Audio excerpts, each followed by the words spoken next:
ഓം ശ്രീ ഗണേശായ നമഃ. ഓം ശ്രീ സരസ്വത്യൈ നമഃ. ഓം ശ്രീ ഗുരുഭ്യോ നമഃ. സദാശിവസമാരംഭാം ശങ്കരാചാര്യമധ്യമാം അസ്മദാചാര്യപര്യന്താം വന്ദേ ഗുരുപരമ്പരാം. ശ്രുതിസ്മൃതിപുരാണാനാം ആലയം കരുണാലയം. നമാമി ഭഗവത്പാദ ശങ്കരം ലോകശങ്കരം. ശങ്കരം ശങ്കരാചാര്യം കേശവം ബാദരായണം. സൂത്രഭാഷ്യകൃതൗ വന്ദേ ഭഗവന്തൗ പുനഃ പുനഃ. ഈശ്വരോ ഗുരുരാത്മേതി മൂർത്തിഭേദവിഭാഗിനി വ്യോമവദ്വ്യാപ്തദേഹായ ദക്ഷിണാമൂർത്തയേ നമഃ. സമസ്തജനകല്യാണേ നിരതം കരുണാമയം നമാമി ചിന്മയം ദേവം സദ്ഗുരും ബ്രഹ്മവിദ്വരം. സദ്ഗുരും ബ്രഹ്മവിദ്വരം. മൂകം കരോതി വാചാലം പങ്കും ലംഘയത്തെ ഗിരിം. യത്കൃപാതമഹം വന്ദേ പരമാനന്ദമാധവം. പരമാനന്ദമാധവം. സർവവേദാന്തസിദ്ധാന്ത ഗോചരം തമഗോചരം ഗോവിന്ദം പരമാനന്ദം സദ്ഗുരും പ്രണതോസ്മ്യഹം. സദ്ഗുരും പ്രണതോസ്മ്യഹം. 342 ശ്ലോകം. സർവാത്മസിദ്ധയേ ഭിക്ഷോഃ കൃതശ്രവണകർമ്മണഃ സമാധിം വിദധാത്യേഷാം ശാന്തോ ദാന്ത ഇതി ശ്രുതിഃ.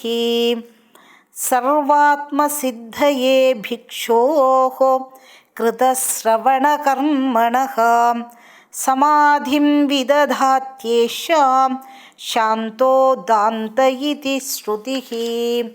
സർവാത്മസിദ്ധയേ, സർവാത്മസിദ്ധിക്കായിക്കൊണ്ടിട്ട്, അതായത് ഇതിന് മുമ്പിലത്തെ ശ്ലോകത്തിലൊക്കെ പറഞ്ഞിരുന്നു സർവാത്മസിദ്ധി നേടിയിട്ടുണ്ട് എങ്കിൽ ബഹിർമുഖത ഉണ്ടാകില്ല, ബഹിർമുഖത ഉണ്ട് എങ്കിൽ ഈ ഒരു മുക്തി ഒന്നും നേടാൻ പോകുന്നില്ല. അപ്പോൾ സർവാത്മഭാവമാണ് മുക്തിക്ക് ഹേതു എന്നൊക്കെ, അല്ലെങ്കിൽ മുക്തിക്കുള്ള ഉപായം എല്ലാറ്റിലും താൻ തന്നെയാണ് എന്ന് ആദ്യം ഭാവന ചെയ്ത് ആ സത്യത്തെ ഉറപ്പിക്കുക, അതൊരു വാസനയാക്കി.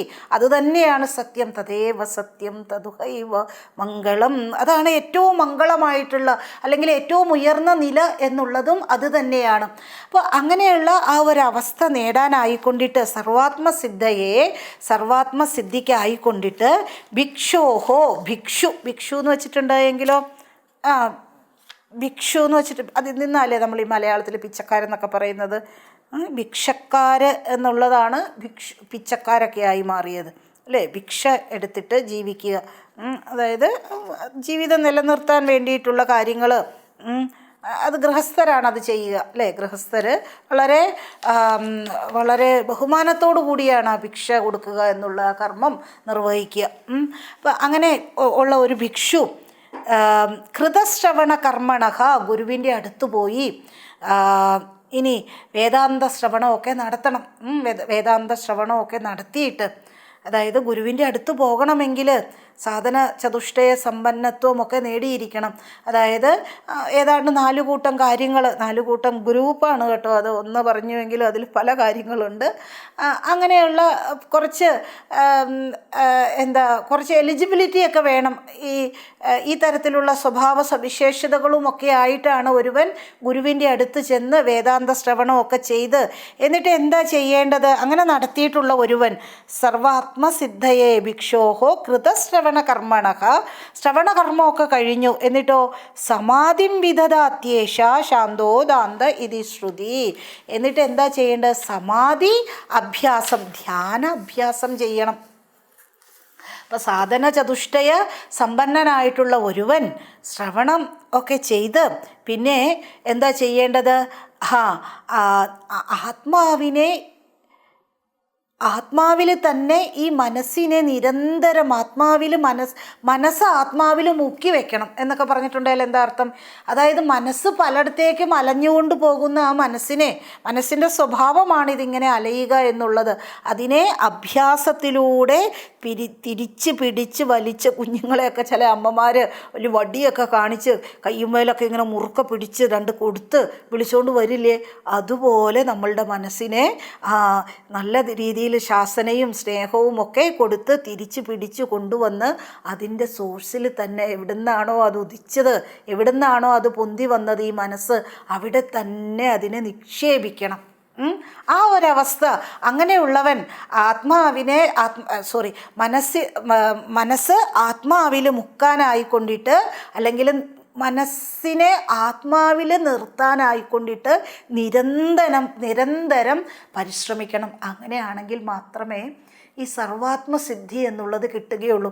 അല്ലെങ്കിൽ നമ്മൾക്ക് കാര്യം മനസ്സിലാകും, അതെ, എല്ലായിടത്തും നിറഞ്ഞു നിൽക്കുന്ന, അകവും പുറവും നിറഞ്ഞു നിൽക്കുന്ന ആ ആത്മാവ് അത് തന്നെയാണ് ഞാൻ എന്നൊക്കെ ഉള്ള ആ ശാസ്ത്രത്തിൻ്റെ സാരമൊക്കെ മനസ്സിലാകും. പക്ഷേ ഇതൊക്കെ മനസ്സിലാക്കി കഴിഞ്ഞിട്ട് പിന്നെ നാം കാണുന്നത് മുഴുവനും നമ്മളുടെ രാഗദ്വേഷങ്ങൾക്കനുസരിച്ചിട്ട് ഉള്ള ഭേദങ്ങൾ മാത്രമാണ് നാം കാണുന്നത് എങ്കിൽ ഈ നമ്മൾ നേടിയ ഈ ജ്ഞാനവും നമ്മളുടെ സ്വഭാവവും ഇങ്ങനെ രണ്ടും രണ്ടായിട്ടിരിക്കും. നമ്മളുടെ സ്വഭാവത്തെ ഈ നേടിയെടുത്ത ജ്ഞാനമാക്കി മാറ്റണം. സ്വഭാവം ജ്ഞാനസ്വഭാവമായിട്ട്, മധുര സ്വഭാവമായിട്ട് മാറേണ്ടിയിരിക്കുന്നു. ഇപ്പം അങ്ങനെ സർവാത്മസിദ്ധിക്കായിക്കൊണ്ടിട്ട് നിരന്തരം പരിശ്രമിക്കണം. എങ്ങനെയാണ് വേണ്ടത്? നിരന്തരം മനസ്സിനെ ആത്മാവിൽ നിർത്താനായിട്ട് പരിശ്രമിക്കണം. അതിനാണ് സമാധി എന്ന് പറയുക. സമാധി അഭ്യാസം ചെയ്യണം. ഓക്കെ, ഒന്നുകൂടി അത് വായിക്കാം.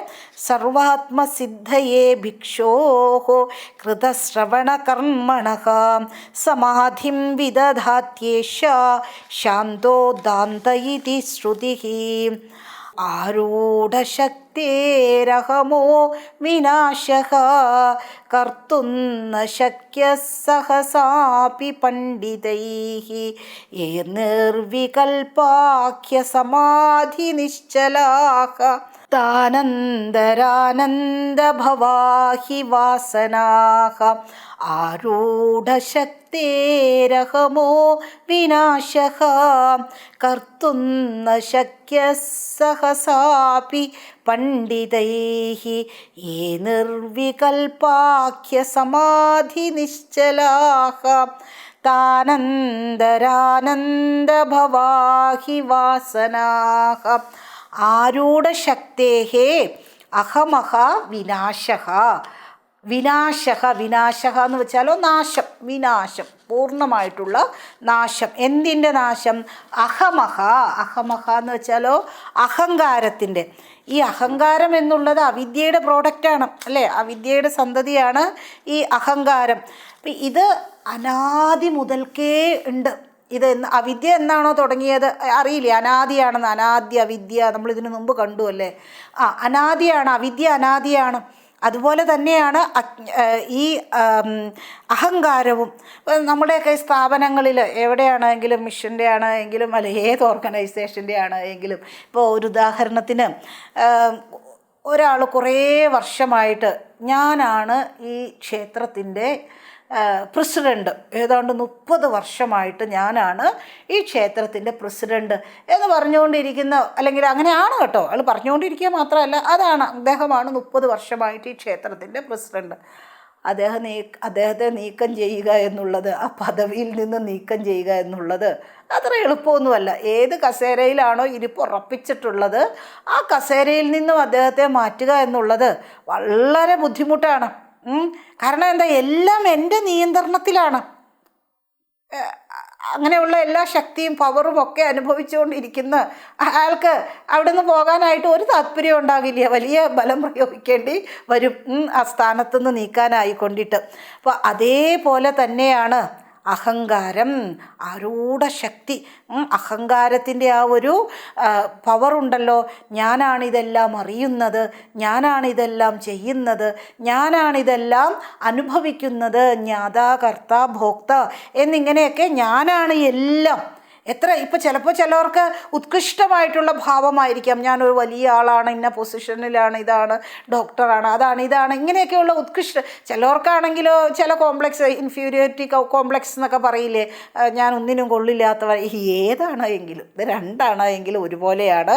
അഹങ്കാരത്തിൻ്റെ ഇങ്ങനെയുള്ള ഈ അഹങ്കാരത്തെ ഒന്നുകിൽ ഉത്കൃഷ്ടമായിട്ടുള്ള ഭാവമാകാം, അല്ലെങ്കിൽ നീചമായിട്ടുള്ള ഭാവമായിരിക്കാം, തന്നെ താഴ്ത്തി കാണുന്ന ഒരു ഭാവമായിരിക്കാം. എന്തായാലും രണ്ട് ഭാവമാണ് എങ്കിലും അഹങ്കാരത്തെ നശിപ്പിക്കുക എന്നുള്ളത് അത്ര എളുപ്പമല്ല. സഹസാഭി കർത്തുന്ന ശക്യ സഹസാഭി പണ്ഡിതൈഹി. പണ്ഡിതന്മാർക്ക് പോലും വളരെ ബുദ്ധിമുട്ടാണ്. ഈ ശാസ്ത്രമൊക്കെ പഠിച്ചിട്ടുള്ള അവർക്കാണ് വളരെ ബുദ്ധിമുട്ടെന്നാണ് തോന്നുക.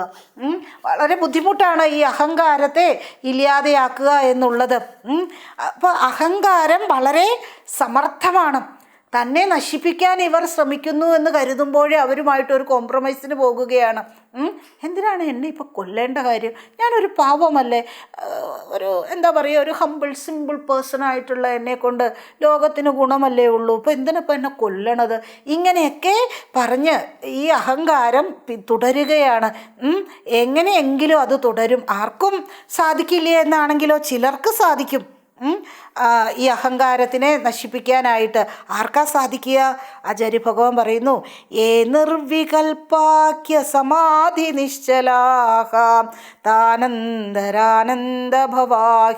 വാസനാഹ. ഏ നിർവികൽപാക്യ സമാധി നിശ്ചല.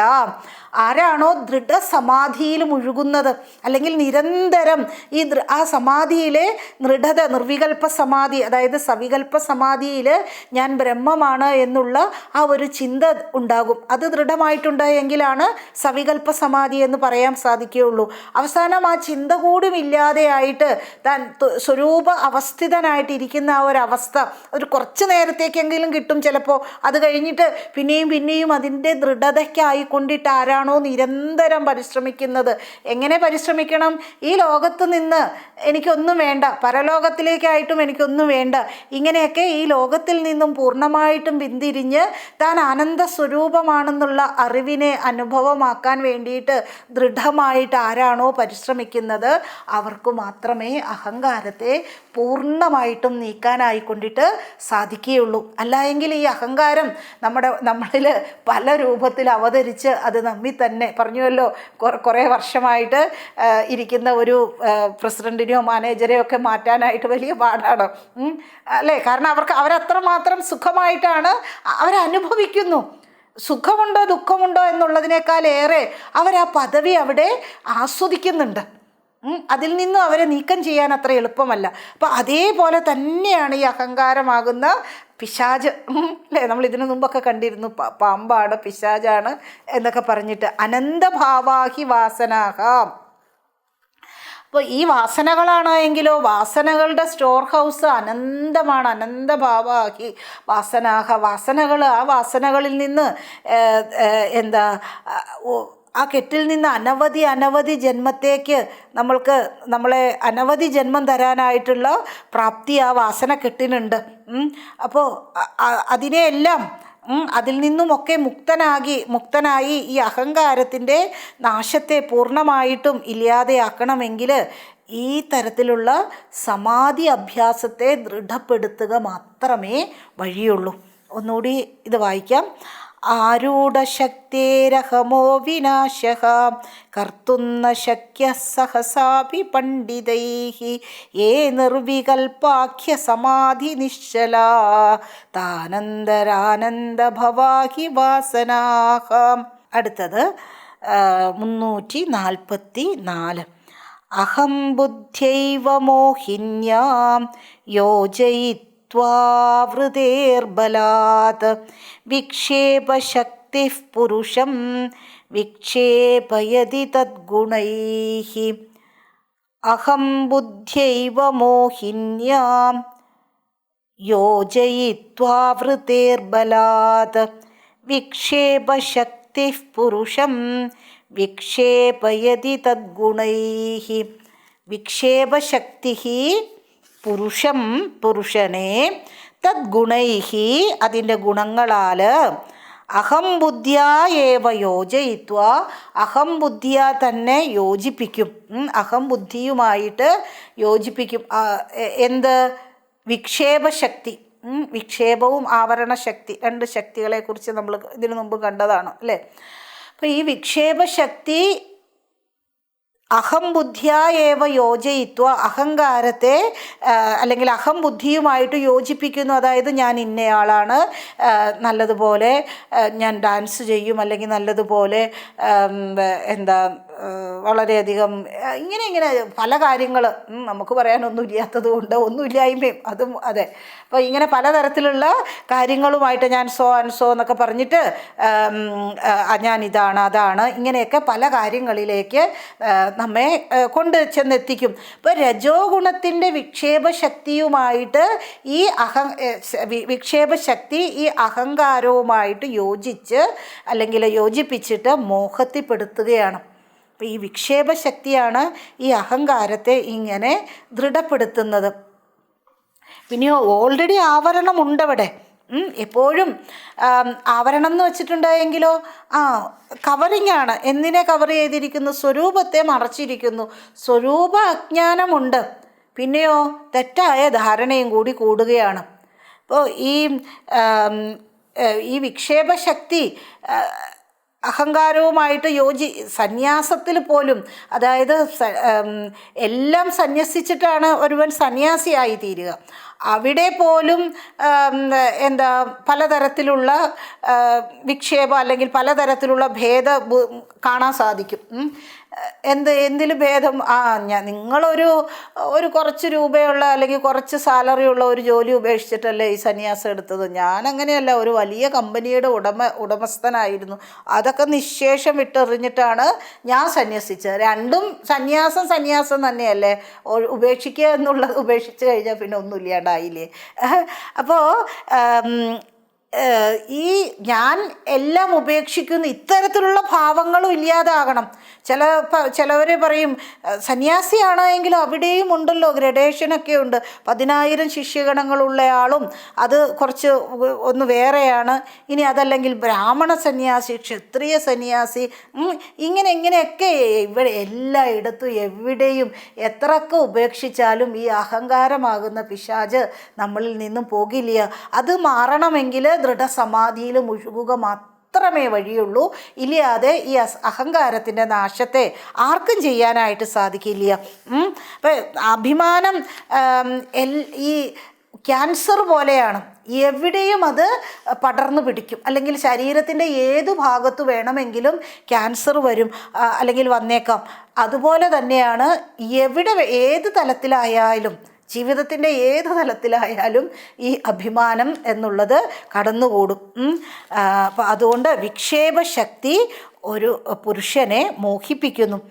അഹം ബുദ്ധ്യൈവ മോഹിന്യാം യോജയിത്വാ വൃതേർബലാത് വിക്ഷേപശക്തിഃ പുരുഷം വിക്ഷേപയതി തദ്ഗുണൈഃ. അതിൻ്റെ ഗുണങ്ങളാൽ പുരുഷനെ മോഹിപ്പിക്കുകയാണ്. ഓക്കെ, ഇനി അടുത്തത് വിക്ഷേപശക്തി വിജയോ വിഷമോ വിധാതും നിശേഷമാവരണശക്തി നിവൃത്യഭാവേ ദൃഗ്ദൃശ്യയോ സ്ഫുടപയോർജലവദ്വിഭാഗേ നശ്യേതദാവരണമാത്മനി ച സ്വഭാവാത് നിസ്സംശയേന ഭവതി പ്രതിബന്ധശൂന്യോ വിക്ഷേപണം നഹി തഥാ യദി ചേന്മൃഷാർത്ഥേ. വലിയ ശ്ലോകമാണ് അല്ലേ, ഒന്നുകൂടി വായിക്കാം.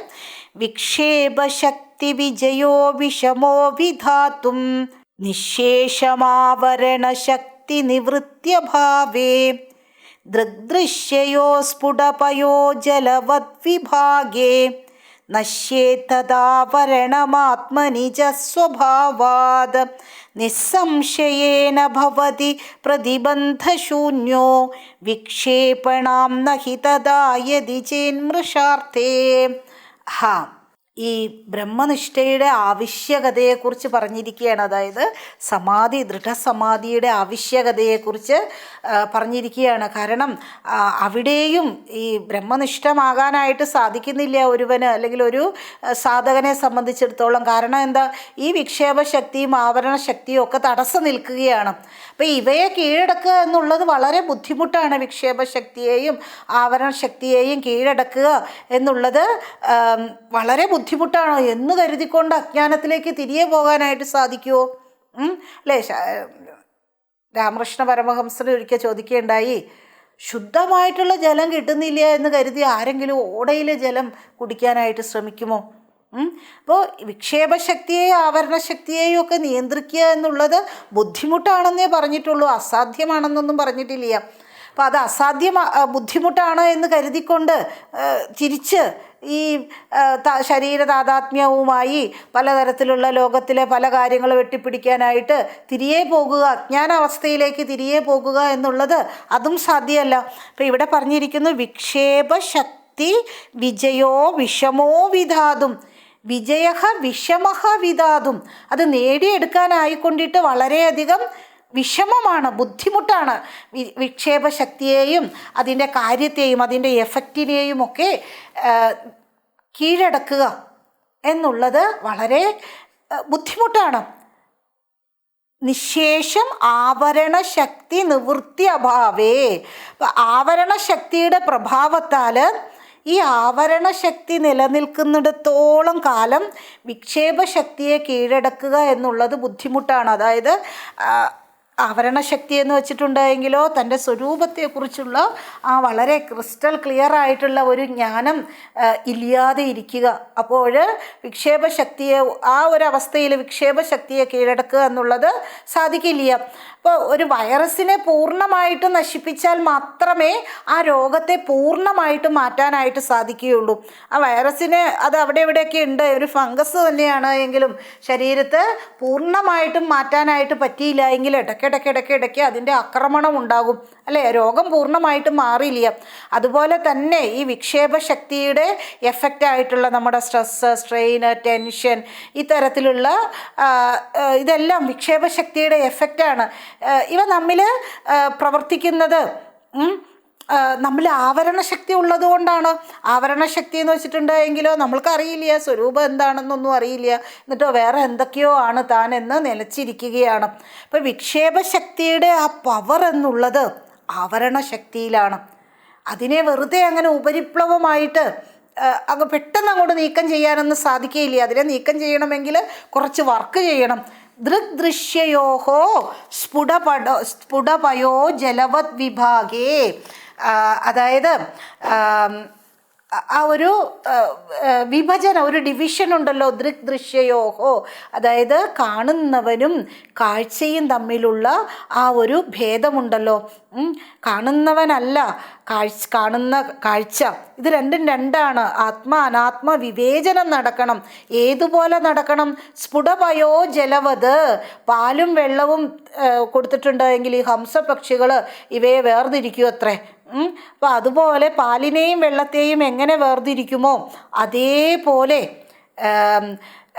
ശാസ്ത്രത്തിൻ്റെയും ഗുരുവിൻ്റെയും ഒക്കെ സഹായത്തോടുകൂടി ഈ ആത്മാ അനാത്മ വിവേചനം അത് നല്ലതുപോലെ ചെയ്ത് ആത്മാ വിവേചനം ചെയ്ത് നശ്യേത് തദാവരണം ഈ ആത്മാ അനാത്മ അതിൽ അനാത്മാവിനെ എന്നിൽ നിന്നും വേർതിരിച്ച് വളരെ സ്ഫുടമായി കഴിയുമ്പോഴാണ് ആവരണം നീങ്ങുക.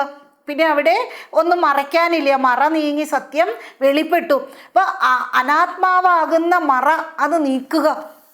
ഈ മറ എങ്ങനെ വന്നു? സ്വഭാവം അത് എങ്ങനെ വന്നു, എവിടെ നിന്ന് വന്നോ എന്നൊന്നും നമ്മൾക്കറിയില്ല. പക്ഷെ അതവിടെ ഉണ്ട്, അതവിടെ ഉണ്ടായിരുന്നു. പൂർണ്ണ വിജയം ഒരു തരത്തിലുള്ള തടസ്സവുമില്ലാതെ നേടിയെടുക്കണം. എങ്ങനെ? പ്രതിബന്ധ നോക്കൂ, നശ്യേതദാവരണമാത്മനിജസ്വഭാവാത് നിസ്സംശയേന ഭവതി പ്രതിബന്ധശൂന്യോ വിക്ഷേപണം നഹി തദാ യദി ചേന്മൃഷാർത്ഥേ. എൻ്റെ പൂർണ്ണ വിജയം, ഒരു തടസ്സവുമില്ലാത്ത പൂർണ്ണ വിജയം, പ്രതിബന്ധശൂന്യ വിജയം ഭവതി, അത് നേടിയെടുക്കണം. അത് നേടിയെടുക്കണമെങ്കിൽ എന്താ ചെയ്യേണ്ടത്? ഈ ആത്മാ അനാത്മ വേർതിരിവ് നടത്തണം. പാലും വെള്ളവും തമ്മിൽ വേർതിരിക്കുന്നത് പോലെ അതുപോലെ ആത്മാ അനാത്മ വിവേചനം നടത്തി ആവരണത്തെ നീക്കി, അങ്ങനെയാണ് എങ്കിൽ യതി ഇൻ കേസ് നമ്മുടെ മനസ്സിൽ വിക്ഷേപം നശിച്ചു എങ്കിൽ, പിന്നെയോ ലോകത്തോടുള്ള ആസക്തി തീർന്നു എങ്കിൽ, വിക്ഷേപവും തീർന്നു, വിക്ഷേപം അവസാനിച്ചിട്ടുണ്ട് എങ്കിൽ ഈ ലോകത്തോടുള്ള ആസക്തിയും എല്ലാം തീർന്നു. വിക്ഷേപശക്തിക്ക് മേലെ വിജയം കൈവരിച്ചു എന്ന് അർത്ഥം. ലോകത്തോടുള്ള ആസക്തിയെല്ലാം മാറിക്കഴിഞ്ഞിട്ടുണ്ട് എങ്കിൽ. അപ്പോൾ ഒന്നുകൂടി നമ്മൾക്കത് വായിക്കാം. വിക്ഷേപശക്തി വിജയോ വിഷമോ വിധാതും നിശേഷമാവരണശക്തി ശക്തി നിവൃത്യഭാവേ ദൃഗ്ദൃശ്യയോ സ്ഫുടപയോ ജലവദ്വിഭാഗേ നശ്യേതദാവരണമാത്മനിജസ്വഭാവാത് നിസ്സംശയേന ഭവതി പ്രതിബന്ധശൂന്യോ വിക്ഷേപണം നഹി തദാ യദി ചേന്മൃഷാർത്ഥേ. ഒരെണ്ണം കൂടി നോക്കാം. സമ്യക് വിവേക സ്ഫുടബോധജന്യോഃ വിഭജ്യ ദൃഗ്ദൃശ്യ പദാർത്ഥതത്വം ഛിനത്തി മായാകൃതമോഹബന്ധം യസ്മാത് വിമുക്തസ്യ പുനർന സംശ്രുതിഃ. സമ്യക് വിവേകമായാകൃത മോഹബന്ധം ചിനത്തി. സമ്യക് വിവേകം, പൂർണ്ണമായിട്ടുള്ള വിവേകം ജനിച്ചു കഴിഞ്ഞാൽ, അതായത് ആത്മാ അനാത്മാവിനെ വേർതിരുത്തി അതിൽ നിന്നും ഉദിക്കുന്ന ആ ശരിയായ വിവേകത്തിൽ നിന്നും സ്ഫുടബോധജന്യം, അതിൽ നിന്നും ആ ഉദിക്കുന്ന ജ്ഞാനത്താൽ ഉദിച്ച ആ വിവേകമുണ്ടല്ലോ, അതായത് ആത്മാ അനാത്മ വിവേചനമൊക്കെ ചെയ്ത് ആ പരിപൂർണമായിട്ടുള്ള അല്ലെങ്കിൽ ആവരണ ശക്തിയെ നീങ്ങി അങ്ങനെ ഉണ്ടായിട്ടുള്ള ആ ഒരു വിവേകം, ജ്ഞാനത്താൽ സിദ്ധിച്ച ഉദയം പ്രാപിച്ച ആ വിവേകം, ഒരു ജിജ്ഞാസു എങ്ങനെയാണോ ഗുരുവിൻ്റെ അടുത്ത് ചെന്ന് ഗുരുവിൻ്റെ അടുത്തെത്തുമ്പോൾ ഇത്തരത്തിലുള്ള വിവേകമൊന്നും ഉണ്ടാകില്ല. കാര്യം നമ്മൾ സാധന ചതുഷ്ടയത്തിൽ പറയുമല്ലോ, വിവേക വൈരാഗ്യ ശമാധി ഷട്ക സമ്പത്തി മുമുക്ഷുത്വം എന്നൊക്കെ പറയുമല്ലോ. അവിടെ ഒരു ഗുരുവിൻ്റെ അടുത്ത് എത്തുമ്പോഴേ ഒരു ശിഷ്യന് വിവേകമൊന്നും പൂർണ്ണമാകില്ല. വിവേകം പൂർണ്ണമാണ് എങ്കിൽ അദ്ദേഹത്തിന് ഗുരുവിൻ്റെ അടുത്ത് പോകേണ്ട കാര്യമില്ല. അപ്പോൾ അവിടെ ഇത്രമാത്രം വിവേകമൊന്നും ഉണ്ടാകില്ല. കുറച്ചൊക്കെ അറിയാം, ഈ കാണുന്നതിലൊന്നും വലിയ കാര്യമില്ല എന്നും ഇവിടെ ഒന്നും സത്യമില്ല എന്നും ഈശ്വരൻ മാത്രമേ സത്യമുള്ളൂ എന്നൊക്കെയുള്ള കുറച്ചൊക്കെ വിവേകമുണ്ട്. പക്ഷേ ഇത്ര ക്ലിയർ ആയിട്ടുണ്ടാകില്ല. ഇനി ഗുരുവിൻ്റെ അടുത്ത് പോയി ശാസ്ത്രമൊക്കെ പഠിച്ച് സാധനാതലത്തിൽ മനസ്സിലാക്കുമ്പോൾ ഒരു തരത്തിലാണത്. പിന്നീട് അത് കഴിഞ്ഞിട്ട് ആ വ്യക്തമായിട്ടുള്ള ധാരണ എന്നുള്ളത് അനുഭവത്തിൽ നിന്നുമാണ് ഉണ്ടാകുക. അപ്പോൾ അനാത്മ വസ്തുവിൽ നിന്നും പിന്മാറി അനുഭവത്തിൽ നിന്നും ഉണ്ടായ ആ സ്ഫുടമായിട്ടുള്ള സ്ഫുടബോധജന്യം, അങ്ങനെയുള്ള ആ ഒരു അതാണ് വിവേകത്തിൻ്റെ പൂർണ്ണത എന്നുള്ളത്. ചിനത്തി അങ്ങനെ വരുമ്പോഴാണ് ആ വിവേകത്താൽ ചിനത്തി എന്ന് വെച്ചിട്ടുണ്ടെങ്കിലോ കട്ട് ചെയ്യുന്നു, അല്ലെങ്കിൽ അതിനെ ഭേദിക്കുന്നു. എന്തിനെ ഭേദിക്കുന്നു?